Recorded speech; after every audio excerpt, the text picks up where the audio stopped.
Hey, we're live.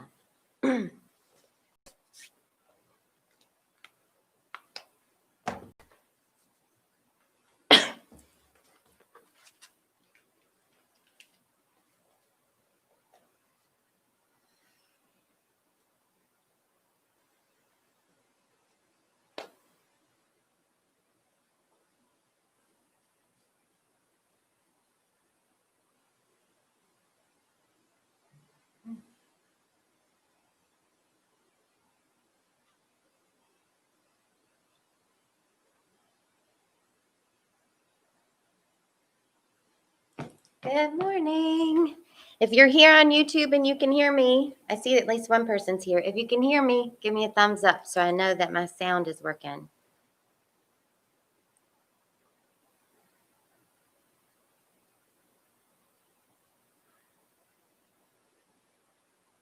All right, let's see. 2 people. Yay, there's a thumbs up. So you can hear me. Good job. Well, good job you and good job me. Good job, YouTube. Give me just a minute. Good, there's another thumbs up. People are hearing me. That's great news.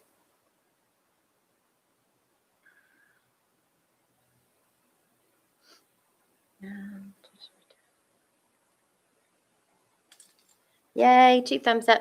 People can hear me.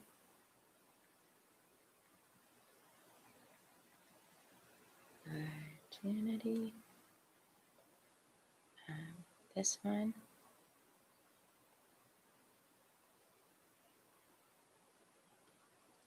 Okay, put that there. Can we see? Ooh! I think I want that over a little bit. I think that's good. Okay, I'm starting live. Good, thumbs up. People can hear me. Good morning, everybody. When I'm typing in the title, every Sunday on YouTube and on Facebook, I always have this fear that I'm going to spell a word wrong, like especially a really easy word like the or in, and like transpose them. Although it wouldn't be the end of the world, would it? That's what I tell my ego. It wouldn't be the end of the world if you misspelled it. Right? Good morning. Welcome. Lots of thumbs up, which means everybody can hear me. That's great. I remembered to turn the mic on. So right away, we're starting off well. Good morning. Welcome. We've got a few more minutes. So letting everybody get in. It's December 13th. Happy birthday to my niece and to my Mary, my dearest Mary. Happy birthday, guys. I have a couple minutes so I can say that. You guys say happy birthday to anybody you want to during this time. Okay, a couple more minutes. I'm taking a little sip of water and I'll be right back.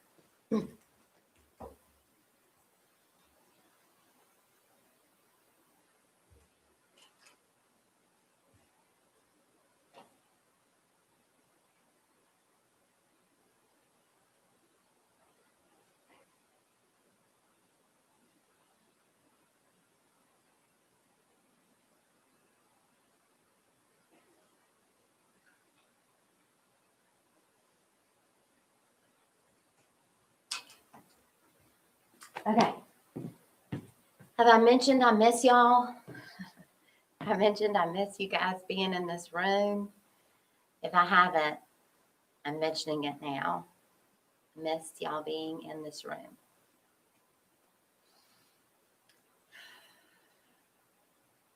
Accepting it though. Did you see that? Did you see me accepting it? Taking a breath. Okay, so we've got 1 more minute. So let's just take this moment to fully enter here, to fully allow the presence of who we are to rise up, our essence to be here.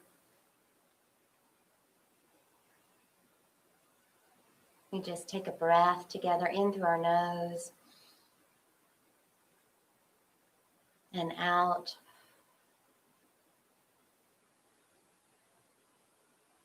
And I invite you to allow my words to be the words of your heart. I am willing to see. I am willing to be pointed toward my own wisdom and knowing.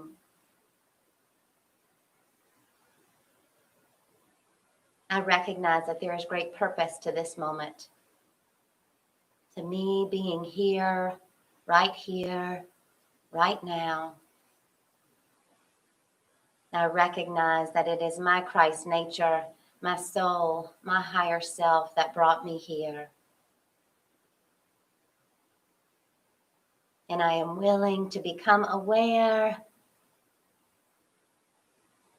of all things. I am willing to become aware of what I might not realize about myself. Wisdom and power and beauty and truth are here now, expressing themselves in all that I think and say and do. Thy will be done. Maybe take another breath, and I invite you just to come back to this moment in time and space. So this week, what happened for me is that I had a conflict in my life with someone. And what I have learned about conflict is that it always comes with purpose. And there is always something for me to learn and to become aware of if I can lightly and gently open myself up to it. What happens often when we have conflict is that there is this sense of kind of flailing around. We don't like that feeling of conflict. And so what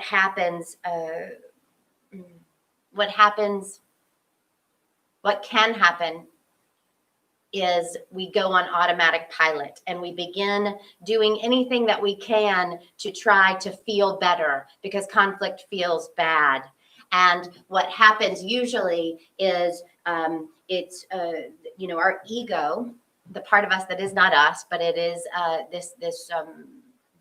this idea of who we are, but not the truth of who we are. Our ego is addicted to escalating conflict. And so really it's done in an effort to try to not feel this groundlessness that happens when we enter into conflict, and we feel out of sorts, we feel uncertain, and we don't like that feeling. The ego doesn't like that feeling. And so it wants to stop that feeling. But what happens is most often when we are on automatic pilot, if our ego is the one to respond first in the conflict, what happens is that it's like trying to stop a fire by pouring gasoline on it, right? And Pema Chodron said that. I heard that from Pema Chodron. And anytime conflict comes up, I will look to Pema Chodron because she has some amazing teachings. She's the one who does the just like me practice, right? And finding that commonality with someone else. So here the ego is. It doesn't like this feeling of conflict. And so it will do what it needs to try to stop this conflict. And what happens is the ego pours gasoline on a fire to try to stop it. And so when there is conflict, there is this natural tendency of the ego to defend. That's what happens, to defend, right? So someone says, you did this.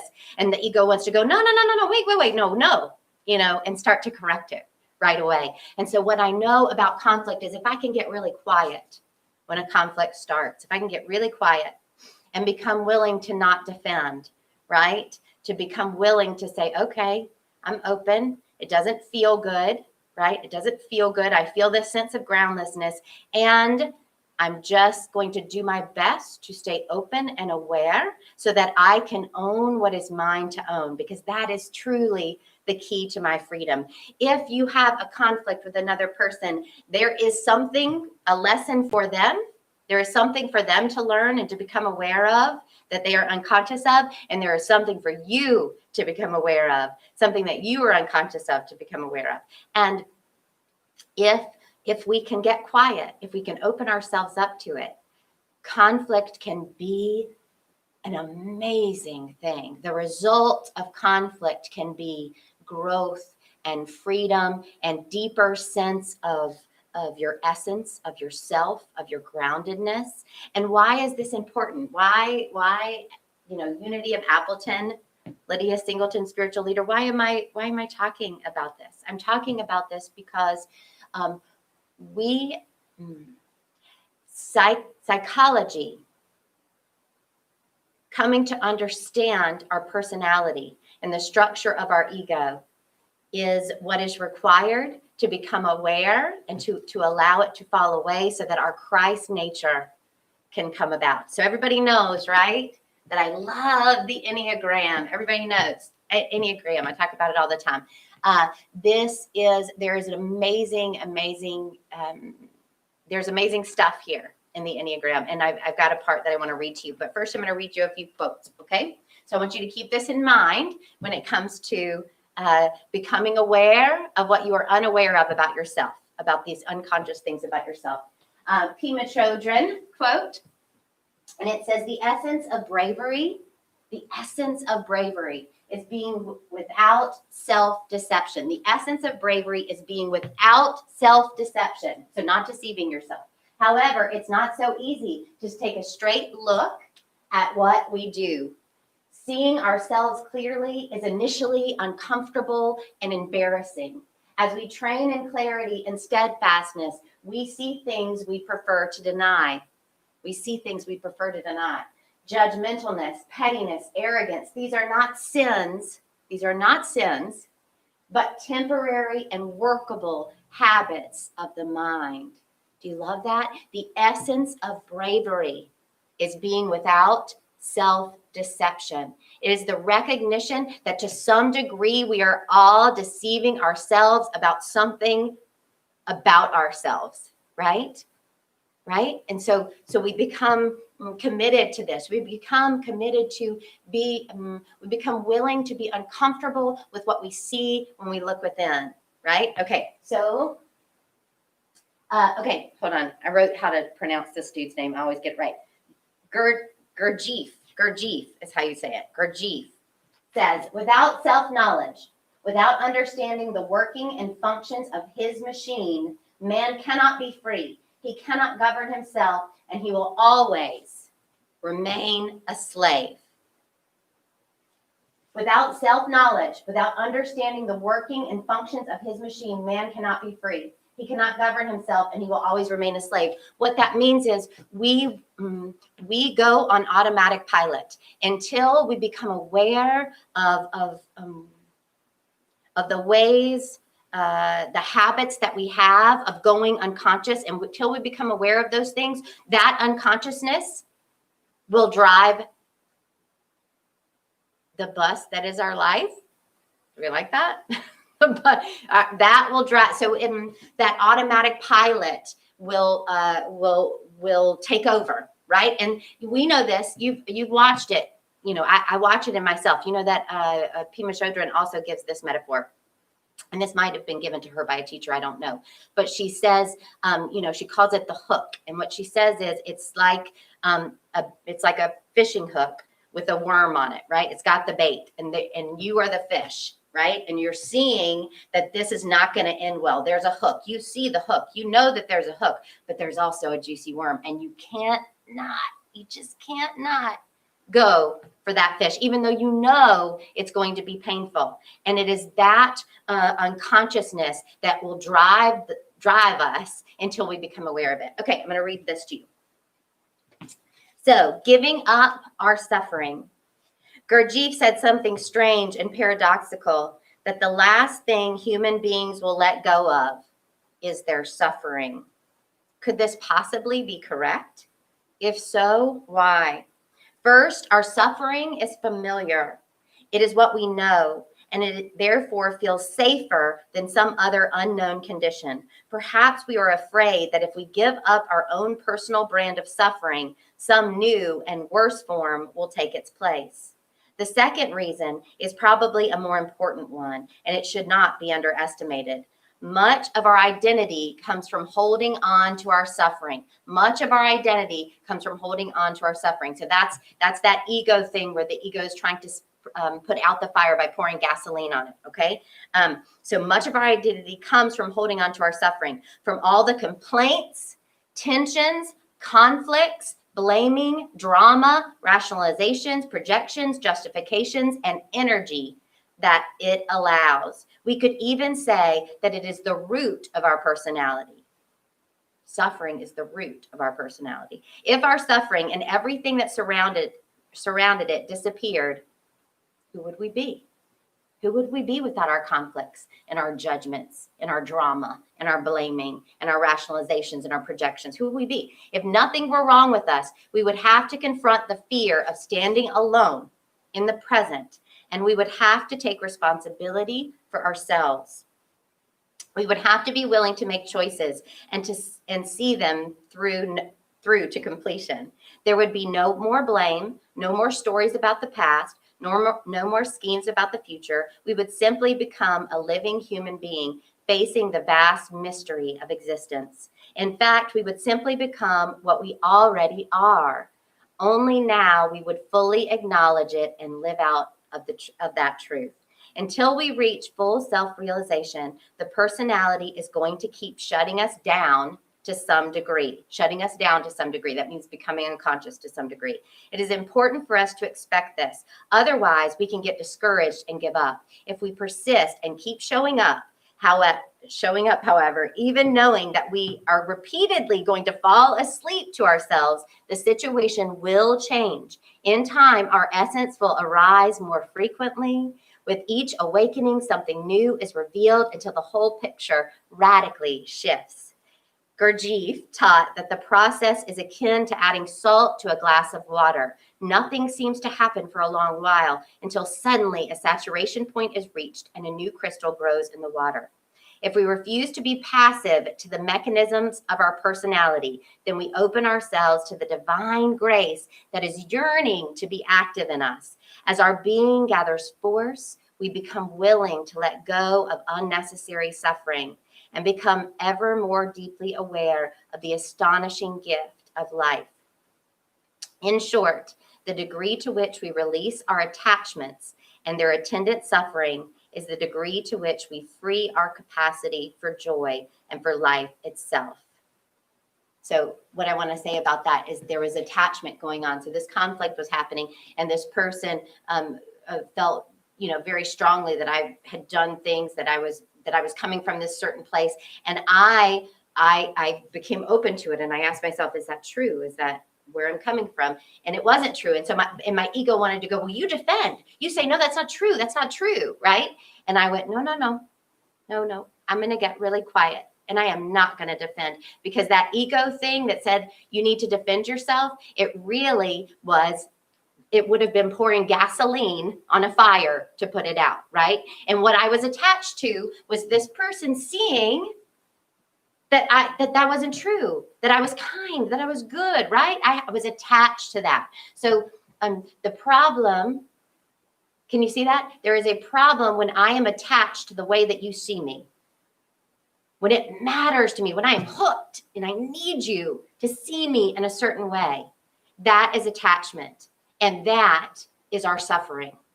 That attachment is our suffering. We know this. This is the advanced class. I know I'm not telling you anything new. This review. Okay. Once we have entered this state, and this state is the essence, right? Once we've entered this state, we understand the great poetry of the mystics. Our journey feels less a struggle and more like being in love. Indeed, the Sufis describe the journey as a return to the beloved. Nothing in life can fulfill us if we have not opened our hearts to our true nature. Listen, I love this sentence. Nothing in life can fulfill us if we have not opened our hearts to our true nature. But if we have opened our hearts, then everything fulfills us. We then experience the world as an expression of infinite love. That's what we're doing. That's why we want to become aware of what we're not aware of. And here's the thing. In every relationship, there is a degree of unconsciousness, because we're human. There is that until there's not. And the recognition is that you can't make someone see what they are blind to. And that's not your work. Your work. Because we don't want to suffer, right? This is it. We shrink from suffering, but love its causes. It's a Buddhist saying. I can't remember who said it, but can you feel that? We shrink from suffering, but love its causes, right? We don't. So as long as we are human, there will be moments of pain, but pain is different than suffering, right? So there is pain in conflict, but there is suffering from conflict. And the suffering happens when we become attached, when we defend, and when we don't take responsibility and look within and say, what's here for me? And the other thing to know is, and I put this out somewhere on Facebook this week, if I find myself in a similar circumstance, right, and it's uncomfortable, right? So if there's a conflict that has happened, multiple times in my life, maybe with different people, the common denominator is me. If there is a similar circumstance, similar painful circumstance, the only way to break free of it is to recognize that there is a lesson you haven't taken yet. There is something about you to change and to learn. Not change, that's wrong. No, something about you that is unconscious that needs to wake up. And once you wake up to it, you will no longer have that similar circumstance. What time is it? Oh, wow. I thought I was talking for a lot longer than this. Here's another quote. The true value of a human being can be found in the degree to which he has attained liberation from the self. And what the self we're talking about here is the ego. Liberating ourselves from the ego. That is where our value lies. And we do that. Conflict is the opportunity to do that, if that's what we're being called to. Okay. Essence is under our noses. Guys, many of you have this, right? Because we've done the Enneagram stuff. The last chapter in this book is awesome. So after type 9, after it explains all about type 9, there is some gold here. So everybody, last chapter, Enneagram book. Okay. Essence is under our noses. Although it is true that we need to be patient and persistent during the process of transformation, experiencing our essence is not as difficult as we usually believe. Indeed, one of the ego's main defenses against doing so is the belief that spirituality is something rarefied, impractical, and very far away. In fact, it is closer than we think. As the mystics assure us, we do not have to go anywhere or accomplish anything. What we must learn is to stop running away from ourselves. Stop running away from ourselves, right? Stop running away from ourselves. Stop running away from being, from seeing our arrogance, our pettiness, our judgmentalness, because we all have it, right? Stop running away from that knowledge, right? Okay. No, and I don't know where we are. Okay, we must learn to stop running away from ourselves. When we see ourselves as we really are, our truth and our falseness, we begin a process of unlearning the habit of abandoning ourselves and of living in illusions, reactions, and defenses. This week, as this conflict happened, as I did not defend, I could feel my ego like losing power, right? I used to say dying, but I'm taking life away from it. Yes, I'm taking power from it. I'm taking charge from it. I could feel it going, no, defend. And I would go, no, not defending. No, not doing that. And it just begins to dissolve. And the more that happens, the more your essence, the truth of you begins to drive, and you're not on automatic pilot anymore. Automatic pilot. So I've been shopping lately, and I've been shopping, because it's Christmas time. And at stoplights, I look over. And if you look over at a stoplight, you'll see this. People scrolling. on their phones, on their phones, on their phones. And this is not about judging them, right? Because I'm like, oh, there they are. They're running away from themselves. They can't be still and silent for these 2 minutes of this red light. We must fill that space with something. That is running away from ourselves. We think that we won't like it, right? We think we won't like it if we spend some time with ourselves. If things get real quiet and I spend time with myself, I'm not going to like what I see. Here's the thing. At first, there's a detox, right? Because the mind is like, blah, blah, blah, blah, blah, blah, blah. But then there is silence underneath that. And so it's not about judging the people at the light that are scrolling. It's about saying, where do I do that? Where do I run away from myself? How do I run away from myself? What are the moments that I do it? And what are the things that I use to do it? The good news, I hope this is it. Yes, the good news is that you are already here. You are already here. Your essence already exists entirely and perfectly. The person who is reading this page does not have to do anything to make himself or herself real or spiritual. Once we begin to see the reasons why we have abandoned ourselves and have left the moment, we run out of reasons to do so. Understanding our personality type helps us to be aware of these reasons. And this is what the Enneagram is, for those of you that aren't familiar. When we stop trying to be someone we are not, our true nature emerges. We observe and let go and stop interfering with our unfolding. We stop defending a particular self-definition. What did I want to do? I wanted to defend a self-definition. What was the self-definition? I am kind. I am loving. I am good. I wanted to defend it. And I said, no, we're not going to do that. We're not doing that. Okay. So we do not need to learn. I said that, right? We do not need to learn something new or add anything to be our true nature. Spiritual progress involves seeing what is right under our noses, really what is right under the layers of our personalities. Spiritual work is therefore a matter of subtraction, of letting go, rather than of adding anything to what is already present. From one point of view, this can be extremely challenging because the patterns of our personality have been so deeply ingrained in our being. But from another perspective, we have the support of the whole universe in this work. Do you love that? We have the support of the whole universe in this work. The divine consciousness wants us to do the work and supports us in the process. If you commit to it, all of life supports that, because that is our evolution and our growth. Inner work is therefore a continuing mystery and marvel to see unfolding in ourselves and others. Always remember, however, that we cannot do it by ourselves, but without us, it cannot be done. We cannot do it by ourselves, and that's why we have these relationships. One of the things that my prover wanted to tell me this week when there was this conflict was, see, relationships are hard. See, why have relationships? Wouldn't it just be easier if you just, went to your room, meditated for a while, ate something, watched Amazon Prime Video? My prover wanted to tell me that was true. And the reality is that these relationships, these conflicts in these relationships, they happen because the universe is conspiring to wake us up to our true nature and to the true nature of this moment, which is perfection and love and beauty. Can I get an amen, everybody? How about?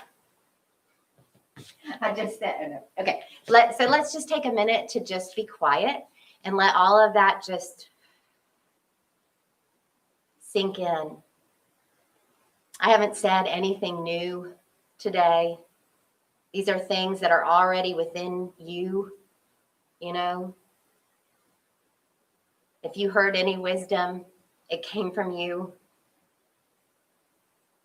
So let's just allow it. So in this moment, let's get quiet.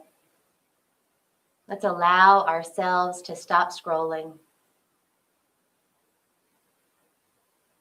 Let us say to the universe that we are here, and in this moment, we are not running away from ourselves or from life.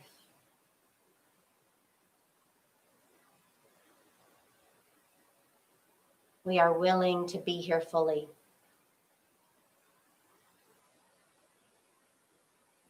body breathing.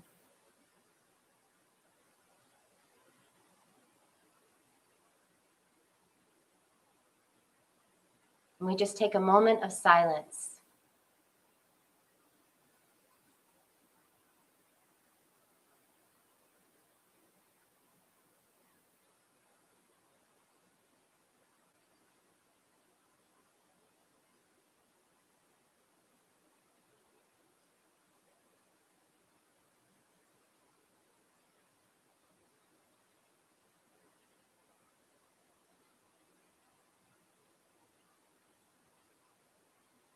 In any moment that we can do that, in any moment that we are willing to pause, do nothing,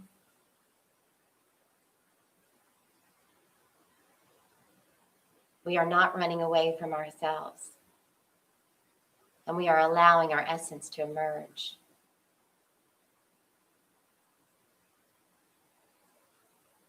We are grateful for this moment. Divine love is here, supporting us, guiding us.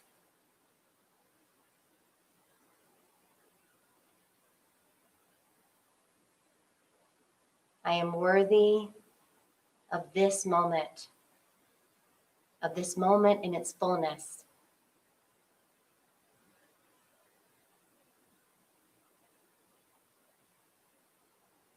One more breath together.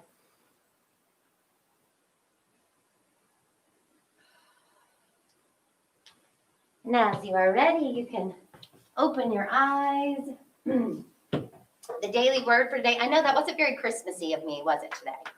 I promise I'll be more Christmassy next week. At least I didn't talk about death, right? Of course, there is a bit of a kind of, is there a negative theme happening? Because I talked about death for several weeks. Now I'm talking about conflict. You know, I'm just to cheer you up, just to lighten the mood, everybody. Tune in on Sundays at 10 a.m. Central. Okay, so Sunday, December 13th. The word is love. And this is, for those of you who don't know, this is a daily word. It is a Unity Worldwide publication. You can find it at dailyword.com. It is a devotional, small little pause devotional. And we use it every Sunday here at Unity of Appleton. So the affirmation, love surrounds me and fills my heart. Love fills my senses throughout this Advent season.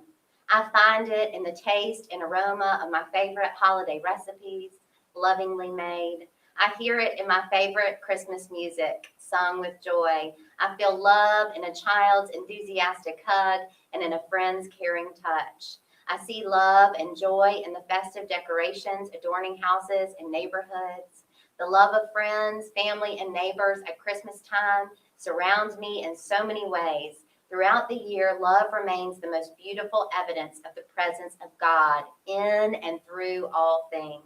Love is the harmonizing power that infuses the world and everyone in it. Inspired by divine love, I perceive the divine in every person and all situations. And now 1 Corinthians 13:13. And now faith, hope, and love abide. These three. And the greatest of these is love. I just did a podcast episode on the magic of Christmas, but really it's about embracing the magic of the everyday and how we can use this. So I'll talk about that next week. I promise. See, I told you I was going to get Christmassy. Okay. So our vision, a world powerfully transformed through shared spiritual awakening. And our mission, advancing the movement of spiritual awakening and transformation through unity, a positive path for spiritual living. And our values, abundance, acceptance, community, diversity, integrity, joy, and love. And we celebrate our children. Unity of Appleton sees the divinity in all children and nurtures their unfolding spirituality. And there's a secret Santa party next Sunday, and I believe the RSVP date has already come and gone for that. But it is next for parents. For those of you who signed up, it is next Sunday. That's the 20th. And then I want to tell you about Today, I'm just going to pause to tell you, today is the second Sunday, which means Praying with Bedford is available after the live. And of course, we're going to have our community Zoom also. And you can go and pray with Bedford and then join the community Zoom because we'll be there.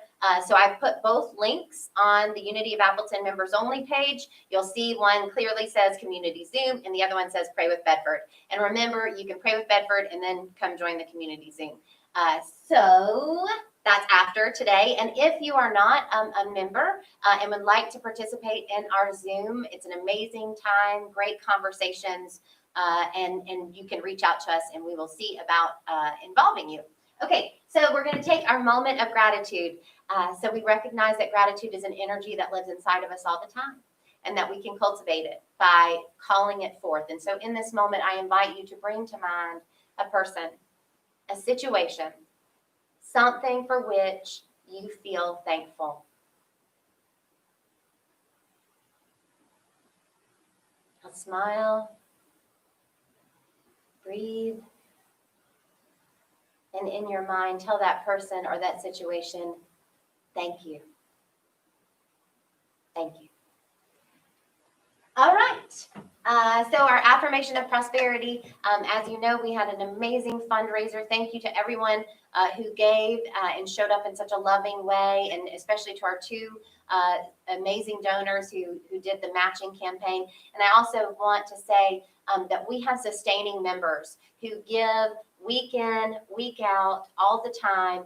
And I want to express on behalf of all of our community, thank you. Thank you for being the legs that support us. And I invite us all to follow, to see if we are inspired to become a sustaining member if we are not already. But thank you, sustaining members. So our affirmation of prosperity. Unity of Appleton is alive with the energy of spirit, in the flow of divine abundance, and radiant with unlimited possibilities. I love that sentence. Okay. Celebration of giving and receiving. Divine love in and through me blesses and multiplies all that I am, all that I have, all that I joyfully give and willingly receive. I give in love and I trust God as my source. Okay, I did good on time. So at 10:40, we'll officially start our Zoom, but you guys can head on over there now if you want to. I will definitely be on by 10:40. So join us. The Zoom has been amazing and great. And if you are a member and you know of members that have not been joining our Zoom, tell them. I don't know that everybody knows about it. Okay, so tell them. Okay. All right. So prayer for protection. The light of God surrounds us. The love of God enfolds us. The power of God protects us. The presence of God watches over us. Wherever we are, God is, and all is well. Okay, so I will see you guys ever at the community Zoom. See you soon. See you soon. See you soon, everybody, in that stream. Yes.